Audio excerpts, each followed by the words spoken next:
भक्तों, हर हर महादेव। रामायण पाठ के क्रम में आइए चौपाइयों का गायन करें, उनका भावार्थ समझें। पिछले भाग में हमने गाया कि प्रभु श्री रामचंद्र जी की बारात मिथिलापुरी पहुंच चुकी है और बारात का स्वागत माता जानकी रिद्धि सिद्धियों को बुलाकर आवाहन कर उनके द्वारा बारात की सेवा करा रही हैं। और बारातियों को समझ में नहीं आ रहा है कि यह जो ऐश्वर्य है यह जनक जी का है कि रिद्धि सिद्धियों का है। प्रभु श्री रामचंद्र जी इस बात को समझ रहे हैं कि यह जो सेवाएं यहाँ पर दी जा रही हैं वह जानकी के द्वारा हैं और वह मन ही मन प्रसन्न होते हैं, हर्षित होते हैं। आगे लोग जनक जी के और दशरथ जी के भाग्य की सराहना करते हैं कि जैसे इनको पुत्र के रूप में जानकी जी की प्राप्ति हुई और पुत्र के रूप में रामचंद्र जी की प्राप्ति हुई है। आइए उन्हीं क्रम में हम चौपाइयों का गायन करें, उनका भावार्थ समझें। जनक श्रुकित मूर्ति भय देहि, दशरथ श्रुकित राम धर देहि। इन सम काहुन शिव अवराधे, काहुन इन समान फल राधे। बाबा कहते हैं कि जानकी जी के सुकित, जनक जी के सुकित के रूप में जानकी जी मूर्तिमान हैं और दशरथ जी का जो सुकित है वह रामचंद्र जी के रूप में देह धारण किए हुए है। इन दोनों के समान किसी ने शिव जी की आराधना नहीं की है। जनक जी भी भगवान शिव के अनन्य भक्त हैं और दशरथ जी भी भगवान शिव के अनन्य भक्त हैं। एक प्रसंग में आता है कि सत्य कहो हम शंकर साखी, राजा दशरथ जी शपथ में ऐसा कहते हैं और न इनके समान न कोई फल पाया है। इन सम कौन भयऊ जग माही, है नहीं कतहु हो नेउ नाही। हम सब सकल सुकित कैरासी, भय जग जनमी जनकपुर वासी। बाबा कहते हैं कि इनके समान न कोई संसार में हुआ है और न होगा और न होने वाला ही है। और जनकपुरी के जो वासी हैं वह अपने भाग्य की सराहना करते हुए कहते हैं कि हम लोग भी काफ़ी पुण्यवान हैं, काफ़ी भाग्यशाली हैं जो हम लोगों को जनकपुरी में जन्म हुआ और हम लोग जनकपुरी के वासी बने। जिन जान की राम छवि देखी, कौशुकते हम सरीस अभिषेखी। पुनि देखब रघुबीर बियाहू, लेव भरी विधि लोचन लाहू।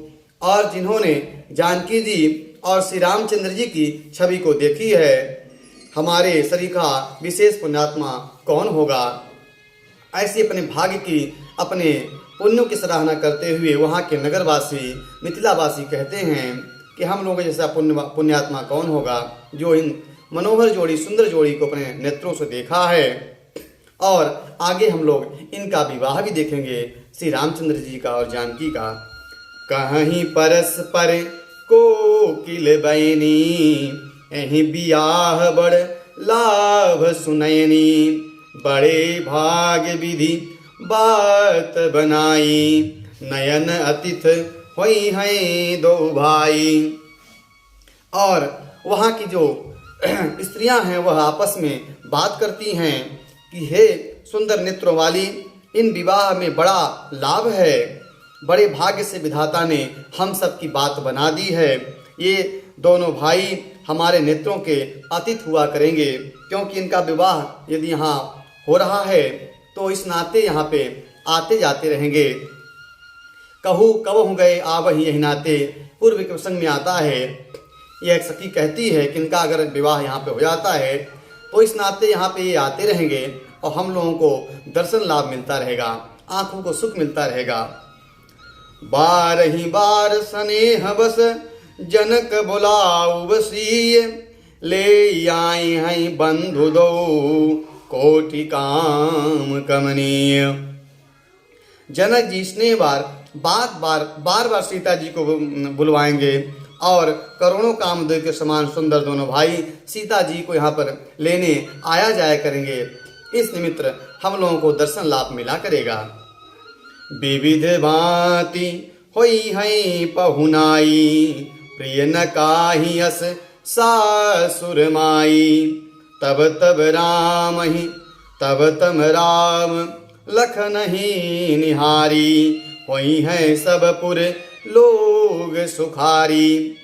तब हम उनकी अनेक प्रकार से पहुनाई करेंगे, उनकी सेवा करेंगे, ऐसी ससुराल किसे प्यारी नहीं होगी। तब हम नगरवासी श्री राम लक्ष्मण जी को देखकर सुखी होंगे। सखी जस राम लखन कर जोटा, तैसे भूप संग दुई ढोटा। श्याम गौर सब अंग सुहाए, ते सब कहीं देख जे आए। कुछ लोग जो जनवासी में जाकर भरत और शत्रुघ्न जी को देख कर आए थे, वह कह रहे थे कि जैसे राम और लक्ष्मण इनकी दो सुंदर जोड़ी है, ऐसे दो राजकुमार दशरथ जी के साथ में आए हैं जो ठीक इनके ही तरह श्यामल और घोर शरीर के हैं। ऐसा जो जनवासी से लोग देखकर भरत और शत्रुघ्न जी को आ रहे हैं, वह कह रहे हैं। एक कहा मैं आजु निहारे, जन बिरंच निज हाथ सवारे। भरतु राम ही की अनुहारी, सहसा लखन सकहीं नर नारी। एक ने कहा कि मैंने आज देखा कि उन दोनों जोड़ियों को भी ब्रह्मा जी ने ऐसा लगता है कि अपने हाथ से ही बनाया है, और जो भरत जी हैं वह राम के स्वरूप ही हैं। उनके स्वरूप में और राम जी के स्वरूप में ज़्यादा अंतर नहीं है, राम जी के जैसे ही दिखते हैं। और जो अचानक से देखेगा तो यही समझ में आएगा कि राम और भरत दोनों एक ही हैं, इनमें अंतर नहीं है। लखनु शत्रुघ्न एक रूपा, नख सिखते सब अंग अनूपा। मन भावहि मुख बरनि न जाहि, उपमा कहूँ त्रिभुवन को नाही। लक्ष्मण और शत्रुघ्न इन दोनों का जो रूप है वह एक है। भरत जी का और प्रभु श्री राम जी का जो रूप है वह श्याम वर्ण का है, और लक्ष्मण जी का और शत्रुघ्न जी का जो स्वरूप है वह गौर वर्ण है। इसलिए यहाँ पे कह रहे हैं कि लक्ष्मण और शत्रुघ्न जी दोनों एक स्वरूप हैं, और नख से सिर तक दोनों का जो स्वरूप है वह एक ही है। मन को बड़े अच्छे लगते हैं, पर मुख से उनका वर्णन नहीं किया जा सकता है। उनकी उपमा के योग्य तीनों लोकों में कोई नहीं है। उपमान को कह दास तुलसी, कतहु कवि को विद कहे। बल विनय विद्याशील शोभा, सिंधु इन से ऐर है। पुर नारी सकल पसारियम, अंचल विधि वचन सुनावही। ब्याहि हूँ चार्यु भाई यही पुर, हम सुमंगल गावही। तुलसीदास जी कहते हैं कि कवि और कोविद कहते हैं कि इनकी उपमा कोई नहीं कह सकता। बल विनय विद्या शील और शोभा के समान ही ये हैं। जनकपुरी की सब स्त्रियां आंचल फैलाकर विधाता से यह विनती सुनाती हैं कि इन चारों भाइयों का विवाह इसी नगर में हो जाए, और हम सब लोग मिलकर मंगलाचरण गाएं, मंगल गीत गाएं। कहीं परस पर नारी, बारी बिलोचन पुलक तन। सखी सब करहूँ पुरारी, पुण्य पयो निधि भूप दो।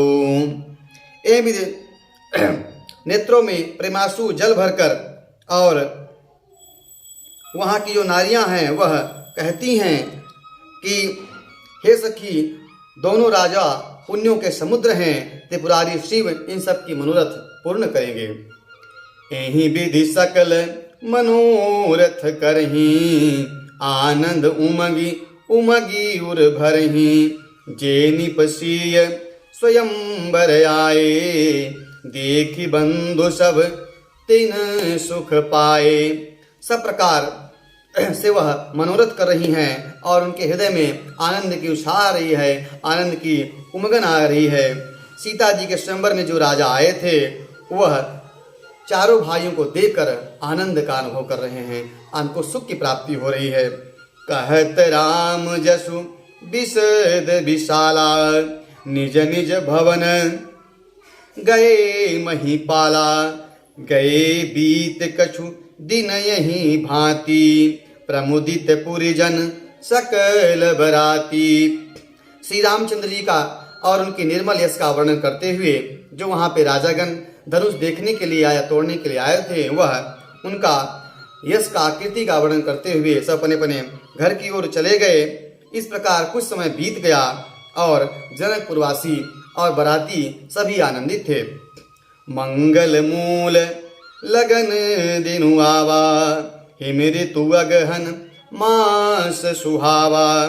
ग्रह तिथ नखतु जोगु बरबारू, लगन सोधि विधि कीन विचारू।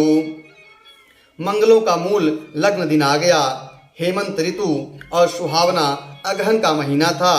ग्रह तिथि नक्षत्र योग और वार जब श्रेष्ठ थे, लग्न मुहूर्त शोध कर ब्रह्मा जी ने ऊपर से विचार किया। पैठे दीनी ना पठे दीनी नारद सन सोई, गनी जनक के गन कन जोई। सुनी सकल लोगन यह बाता, कहीं ज्योतिषी आही विधाता। और उस लगन पत्रिका को ब्रह्मा जी नारद जी के हाथ से जनक जी के यहाँ भेजा।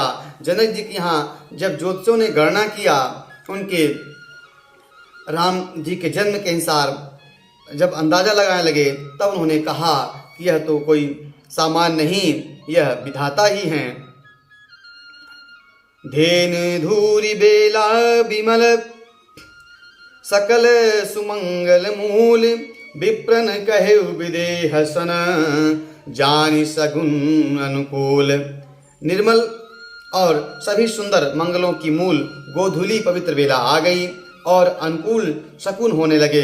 तब जाकर ब्राह्मणों ने जनक जी से कहा कि जो विवाह का है वह उचित समय आ गया है, विवाह की तैयारी की जाए। आगे के क्रम में हम इन चौपाइयों को गायन करेंगे और प्रभु श्री रामचंद्र जी और माता जानकी के विवाह का प्रसंग का वर्णन करेंगे। कथा अच्छी लगी हो तो YouTube चैनल को सब्सक्राइब करें, इस वीडियो को शेयर करें, फेसबुक पे हैं तो फेसबुक को फॉलो करें। हर हर